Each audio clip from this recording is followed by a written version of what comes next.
He vivido toda mi vida en un valle en las afueras del condado de Wyoming, Virginia Occidental, en lo profundo de las montañas de los Apalaches. Es un lugar tan remoto que la mayoría de la gente ni siquiera sabe que existe en un mapa, solo un puñado de familias y bosques densos e implacables. Este lugar no tiene vecindarios, no tiene seres y definitivamente no tiene niños que piden dulces en Halloween. Halloween no es una fiesta aquí, es una prueba. Mi familia y los demás que han vivido aquí el tiempo suficiente para saberlo siguen una serie de reglas la noche de Halloween. No es una tradición ni una superstición, es una cuestión de supervivencia. Aquellos que no siguieron las reglas no vivieron lo suficiente para contárselo a nadie. Nuestras reglas no se limitan a mantener las puertas cerradas o evitar los lugares oscuros. Son específicas y tienen sus motivos en sucesos de los que no hablamos. Mi padre siempre decía que provenían de la época de mi bisabuela, cuando la gente llegaba a estas montañas desde Escocia y todavía creía en las viejas costumbres. Ya sean espíritus, algo que esté ahí fuera o cosas demasiado antiguas para nombrarlas, la noche de Halloween aquí siempre ha sido un juego de vida o muerte. Y cada regla existía para darte la ventaja suficiente para llegar hasta la mañana. La primera vez que rompí una regla aprendí por qué existen, y nunca lo olvidaré. Cada octubre, alrededor de la segunda semana, las reglas se pegaban en el refrigerador. Las cumplíamos. Mi familia las tomaba en serio, y no solo en el sentido de mantener a los niños a salvo. No, estas reglas eran para todos. Si rompías una, nos pondrías a todos en peligro. Así es como funcionan. Número 1. Si oyes 3 golpes en la puerta después del atardecer, no respondas. La segunda, si oyes un golpe fuerte y único, abre la puerta, pero no mires a quien está allí. Extiende una cesta de pan recién horneado y espera a oír los pasos que se van para cerrar la puerta. La 3 dice así, si oyes que alguien te llama por tu nombre desde el bosque, no respondas. La cuarta, si ves una figura en la línea de árboles que lleva un sombrero de ala ancha, no la mires durante más de un segundo. La 5, si oye cadenas arrastrándose por el suelo, espolvoree sal en todos los alféizares de las ventanas y hambres de las puertas en el plazo de 1 minuto. La 6ª regla es, si hay una vela encendida en la ventana de la vieja y abandonada cabaña de Anderson en la colina, quédese adentro, pase lo que pase. Estas reglas no existían sin motivo alguno. Se dictaron porque habían sucedido cosas malas. Había gente que desaparecía, gente que moría y sucedían cosas extrañas. Así eran las cosas. Recuerdo un año en particular, hace muchos años, cuando la noche de Halloween coincidió con luna llena. El aire se sentía diferente, cargado. Mi padre tenía una intuición para saber cuando las cosas iban a ponerse feas. Se notaba en el aire, como si algo te estuviera respirando en la nuca. Papá nos dijo que hiciéramos todos los preparativos con anticipación. Echen sal a las ventanas ahora, ordenó, de pie junto a la puerta, con el rostro tenso por la preocupación. No vamos a esperar a que lleguen las cadenas. Seguí sus órdenes sin rechistar, echando sal en los alféizares de las ventanas y en los hambres de las puertas delantera y trasera. Mi hermano estaba horneando pan, ya anticipando la regla número 2, la que más odiábamos. Era la que nos obligaba a interactuar con todo lo que tocaba a la puerta, con todo lo que estaba al otro lado de esa puerta. Nunca supimos quién o qué era, pero sabíamos que si no ofrecíamos pan, o si nos atrevíamos a mirar, no sería bueno. Al caer la tarde, la casa estaba fortificada. El pan se estaba enfriando en la encimera y su olor llenaba la cocina. El fuego estaba encendido, ardía lentamente y había una escopeta calibre 12 sobre el regazo de papá, como siempre ocurría en Halloween. Isaac, mi hermano menor, estaba sentado más cerca de la ventana y miraba hacia afuera de vez en cuando. Faltaban unas 3 horas para que se pusiera el sol. Las reglas eran claras, todo lo malo sucedía después del anochecer. Pero la espera era la peor parte. Cuanto más tiempo pasábamos sentados, más ansiosos nos poníamos. ¿Usamos suficiente sal este año?, preguntó Isaac en voz baja. Papá no respondió. Se quedó mirando el fuego y apretó el arma con más fuerza. Esa fue respuesta suficiente. El primer golpe se produjo justo después de oscurecer. Un solo golpe, lento y deliberado. Isaac y yo nos quedamos paralizados, mirando la puerta. Papá se puso de pie y nos hizo un gesto para que nos quedáramos atrás y hiciéramos silencio. Tragué saliva con fuerza, con el corazón latiendo con fuerza en mi pecho. Era hora de seguir la regla número 2. Sin decir palabra, papá cogió del mostrador la cesta de pan, recién horneado, todavía caliente. Caminó hacia la puerta, apoyando una mano en el pomo. Recuerda, dijo en voz baja y firme, no mires. Abrió la puerta lo suficiente para deslizar la ceste por la rendille, con la mirada fija en el suelo. El cálido olor del pan se extendió por el aire y pude oír un leve movimiento en el porche. Quienquiera o lo que fuera estaba ahí fuera. Vi un destello de movimiento con el rabillo del ojo, una sombra que se extendía por el porche, pero no me atreví a mirar. Papá le tendió la ceste, con la mano ligeramente temblorosa. Durante unos segundos no se oyó ningún sonido ni movimiento, y luego se oyeron pasos lentos y pesados que se alejaban del porche. Esperó hasta que se apagaron por completo y luego cerró la puerta con cuidado y la cerró bien. Isaac dejó escapar un suspiro. ¿Por qué no dejamos el pan afuera antes? Porque tenemos que esperar a que llamen a la puerta. El rostro de papá estaba pálido y sus ojos eran duros. Tenemos que esperar a que llamen a la puerta, y si no respondemos, entrará. Creíamos que se había acabado. Habíamos seguido la regla número 2 al pie de la letra y, por un momento, parecía que todo estaba tranquilo. Pero aquí, nada permanece tranquilo durante mucho tiempo en Halloween. Isaac fue el primero en notarlo. Estaba de pie en el borde del bosque, justo donde los árboles se juntan con el claro. Era alto y delgado, y llevaba un sombrero de ala ancha que le dejaba el rostro en la sombra. No se movía, no emitía ningún sonido, pero estaba allí, observando. Isaac jadeó y señaló. Es él, susurró con voz temblorosa. Papá no necesitaba preguntar quién era. Él lo sabía, todos lo sabíamos. El hombre del sombrero. No lo mires, le espetó papá. Ni por un segundo. Lo miré lo suficiente para confirmar que estaba allí. Una figura alta y oscura, que casi se confundía con las sombras de los árboles, pero lo suficientemente distinta como para hacerme helar la sangre. Aparté la mirada rápidamente, con el corazón martilleándome en el pecho. Nos alejamos de las puertas y ventanas de la casa y nos sentamos acurrucados en la sala de estar, con el fuego como única luz. Afuera, el hombre del sombrero estaba de pie junto a la línea de árboles, inmóvil mientras la noche avanzaba lentamente. No fue hasta después de medianoche que oímos las cadenas. Al principio, era un sonido metálico tenue que parecía lejano, casi como si fuera el viento, pero se fue haciendo más fuerte, más cercano, hasta que se hizo inconfundible. Era el sonido de cadenas que se arrastraban por el suelo rocoso del exterior. El rostro de Isaac palideció. Me miró con los ojos muy abiertos y aterrorizado. La sal, susurró. Papá sintió con tristeza. Ve a comprobarlo. Me levanté lentamente, tratando de controlar el temblor de mis piernas.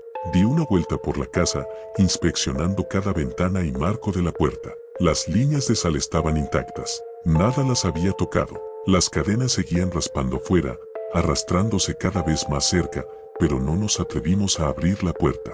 No nos atrevimos a mirar. Nos quedamos dentro, sentados juntos a la luz parpadeante del fuego, escuchando el sonido de las cadenas hasta que la primera luz del amanecer irrumpió a través de las ventanas. Habíamos logrado pasar la noche. El hombre del sombrero había desaparecido. Las cadenas habían dejado de funcionar. Pero cuando la luz de la mañana se filtró por las contraventanas, miré hacia la vieja cabaña de los Anderson en la colina y allí estaba, una vela aún encendida en la ventana. Las reglas son claras. Cuando la vela arde en la cabaña de Anderson, te quedas dentro, sin excepciones, sin excusas. Incluso cuando el sol empieza a brillar y los pájaros empiezan a piar, la visión de esa vela me llena de un miedo primario. Tenemos que esperar hasta que la vela se apague antes de poder salir, antes de que la noche termine de verdad.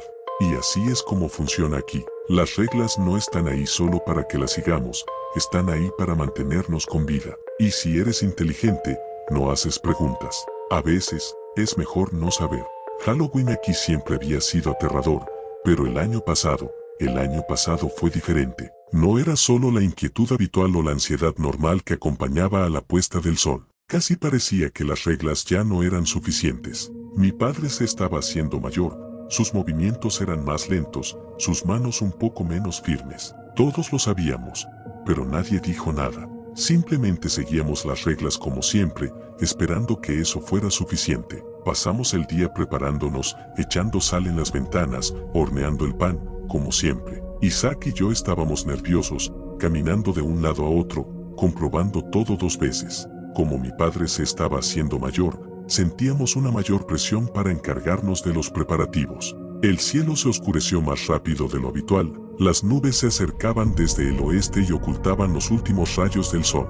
Cuando anocheció, el fuego estaba ardiendo poco a poco y la casa estaba a oscuras. Papá se sentó en su lugar habitual junto a la puerta, con la escopeta sobre el regazo. La cesta de pan recién salida del horno estaba a su lado. Todos esperábamos, con el corazón palpitando en silencio. Yo miraba constantemente hacia las ventanas, esperando ver la figura del sombrero o escuchar el sonido de las cadenas. Y entonces llegó. Un solo golpe, fuerte y deliberado. Papá se puso de pie, como todos los años. «No te muevas», murmuró, cogiendo la cesta con las manos temblorosas. Tenía el rostro pálido, pero la voz firme. Isaac y yo intercambiamos una mirada nerviosa mientras papá se acercaba a la puerta. Como siempre, me quedé mirando el suelo, concentrada en el sonido del fuego crepitante y tratando de bloquear la sensación de miedo que se había instalado en mis entrañas. Abrió la puerta un poco, lo suficiente para empujar la cesta sin ver lo que me esperaba al otro lado. Pero esta vez, algo salió mal. Cuando papá se inclinó hacia adelante, golpeó la cesta contra el marco de la puerta y perdió el control. El pan se cayó y se esparció por el porche. El movimiento repentino, el ruido, sin pensarlo, miré hacia arriba. Lo miré, y lo vi. No era un hombre, no era nada que yo pudiera nombrar. Estaba encorvado, demasiado alto para ser humano, sus extremidades eran anormalmente largas, su piel pálida y estirada sobre huesos que sobresalían en ángulos extraños. Su rostro estaba hundido, como una calavera con piel blanca pálida estirada sobre él, y sus ojos eran salvajes y abiertos, demasiado abiertos, como si no tuviera párpados. Su boca se abrió de forma anormal, un agujero negro y enorme que emitió un gemido horrible y ensordecedor. Era un sonido que nunca había oído antes, como metal raspando contra piedra, pero peor. Se me clavó en el cráneo, haciendo que me zumbaran los oídos y me nublara la vista. Antes de que pudiera reaccionar, antes de que pudiera gritar siquiera, la criatura se abalanzó sobre mí. Su mano huesuda se estiró y agarró a mi padre por el cuello. En un movimiento terriblemente rápido, lo sacó del porche y lo arrastró hacia el bosque. El sonido de su cuerpo al rozar el suelo, sus gritos ahogados y el horrible gemido de la criatura se mezclaron para crear una escena de puro terror. Isaac gritó primero. Me quedé paralizada, mi mente no podía comprender lo que acababa de pasar. Pero el grito de Isaac me devolvió a la realidad. «Papá», gritó Isaac, corriendo hacia la puerta. Yo lo seguí, con las piernas temblorosas y el corazón latiendo tan fuerte que parecía que se me iba a salir del pecho. Corrimos hacia el frío aire de la noche, hacia el borde del bosque, donde todavía podíamos oír los débiles gritos de papá. Pero antes de que pudiéramos dar más de unos pasos, lo vi, la vela, una única luz parpadeante en la ventana de la vieja cabaña de Anderson. Se me heló la sangre. Habíamos salido cuando la vela estaba encendida. Agarré el brazo de Isaac y lo detuve. «Espera», susurré con voz temblorosa. La cabaña. Como si fuera una señal, la puerta de la cabaña se abrió de repente con un fuerte estruendo, como si algo invisible estuviera a punto de salir furioso. Algo enojado. Algo que no debería haberse despertado. «Tenemos que irnos», grité, arrastrando a Isaac hacia nuestra casa. Entramos a toda prisa y cerramos la puerta de golpe. Cerré la puerta con llave, con las manos tan temblorosas que apenas podía girar la llave. La escopeta seguía en el suelo, junto a la silla de papá, pero parecía inútil. ¿De qué serviría contra algo así? Pero la noche estaba lejos de terminar. Nos acurrucamos en la sala de estar, aterrorizados, esperando que se rompiera la siguiente regla. Isaac estaba llorando, sus manos temblaban mientras intentaba controlar su respiración. Me quedé mirando la puerta, medio esperando que algo entrara de golpe en cualquier momento. Después vinieron las cadenas. Las oímos repiquetear en el suelo, arrastrándose cada vez más cerca. Agarré la bolsa de sal, preparándome para volver a comprobar las líneas de sal que habíamos colocado antes. Las cadenas se arrastraron hasta la puerta principal, el tintineo metálico resonó en el silencio. Podía oírlo afuera, raspando contra los escalones de madera del porche, pero sabía que la sal aguantaría. Siempre lo hacía, o eso pensé. Isaac fue el primero en darse cuenta. Nos habíamos olvidado de volver a poner sal en el umbral de la puerta principal después de salir. El viento que entraba por la puerta abierta había alterado nuestra línea de sal. Justo cuando estaba a punto de correr hacia la puerta para ponerle sal, oí las cadenas y un crujido contra la puerta. Sonaba como si un peso pesado estuviera aprendiendo a caer sobre ella lentamente. Sabía que no teníamos tiempo. Empecé a retroceder, indicándole a Isaac que fuera al dormitorio. Isaac gritó cuando la puerta se abrió de golpe. Corrimos hacia el dormitorio trasero, con el corazón palpitando fuerte y la respiración entrecortada. Me detuve rápidamente frente a la puerta del dormitorio y revisé las ventanas. Está en la casa, susurré. Podía sentirlo, una presencia, algo frío y malévolo, arrastrándose por la casa hacia nosotros. No sé cuánto tiempo esperamos, ni cuánto tiempo escuchamos las cadenas que iban y venían por nuestra casa. Finalmente, las oímos salir.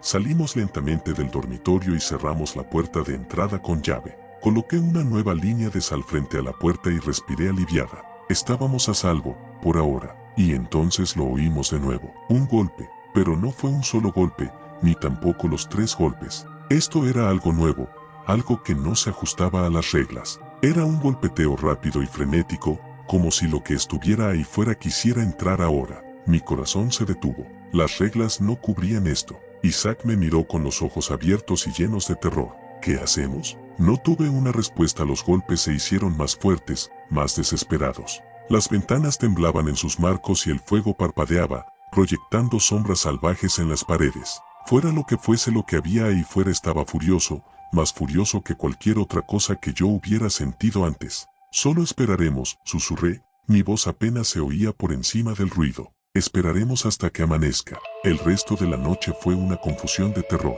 Cada minuto parecía una hora, cada sonido hacía que el corazón me saltara a la garganta. No dormimos. No nos atrevimos a movernos de la sala de estar. Nos acurrucamos juntos frente al fuego, agarrando la escopeta como si fuera nuestra última esperanza y llorando en silencio por la pérdida de nuestro padre. Los golpes en la puerta no cesaban. Las cadenas que había fuera de la casa se arrastraban de un lado a otro, un recordatorio constante del horror que aguardaba al otro lado de las paredes. Y, a pesar de todo, la vela de la cabaña de los Anderson brillaba con fuerza, parpadeando en la distancia como un faro de muerte. Pero de algún modo lo logramos. Cuando las primeras luces del alba aparecieron sobre las montañas, los sonidos cesaron, los golpes cesaron, las cadenas se silenciaron, la vela de la cabaña se apagó. Habíamos sobrevivido otro año, apenas. Pero papá nunca regresó. En nuestro valle, Halloween siempre había sido una prueba, pero el año pasado no fue suficiente. Romper las reglas le costó la vida a mi padre y todo es diferente. Y no puedo quitarme la sensación de que este Halloween será peor.